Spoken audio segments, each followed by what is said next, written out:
paano pa gagawin natin? Nakakulong na ako. Paano pa naman tutulungan? Don't worry.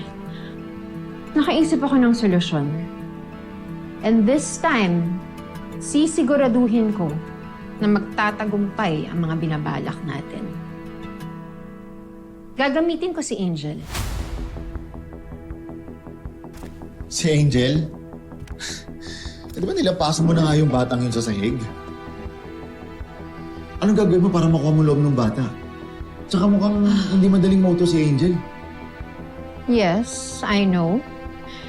Angel is smart, but she also has a weakness. At yun ay si Tatay at si Ate Beverly.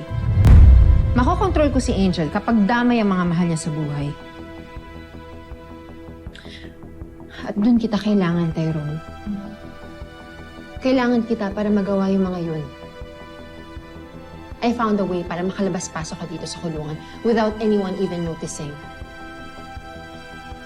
Makakalabas ka, pero hindi ka pwedeng tumakas. Because if that happens, well, masisira yung mga plano natin. Walang dapat makatunog sa mga susunod na plano natin. Again, as I've said, makakalabas-pasok ka dito. Ang mga pulis nang bahala sa'yo dito. Walang makakatunog na nakakaalis ka dito.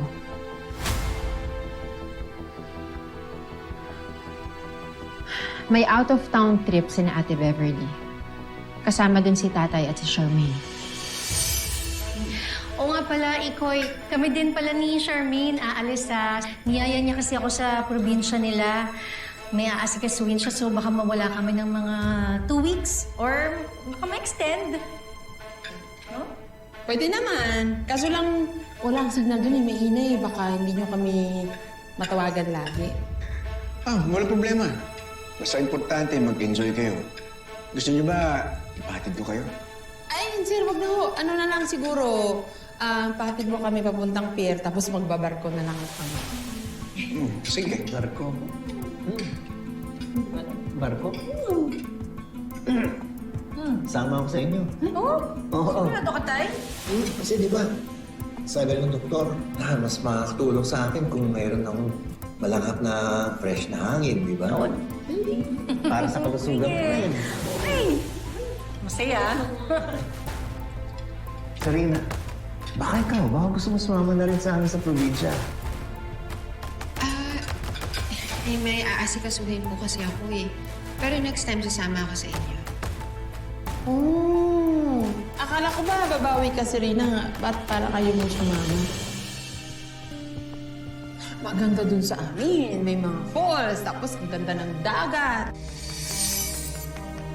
Ipadukot mo sila. Alam ko may mga tao ka pa sa labas. Tapos, papatayin sila? No. We can't do that. Because we need them para mapasunod ko si Angel. Umaasa sa isang bata, Serena. Sisiraan ka na ba?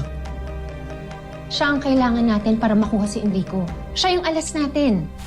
At ngayon bumabawi si Enrico sa anak niya, so whatever Angel says, susundin niya. At pipilitin ko si Angel na i-convince si Enrico na huwag ituloy ang divorce namin. Eh, paano kung tumanggi si Angel? No, hindi siya tatanggi. Because buhay ng mama bebe niya at lolo Savi niya ang nakasalalay dito. And as soon as that happens, makakalaya ka na dito sa kulungan. Permanently. And we can get the life that we've always wanted.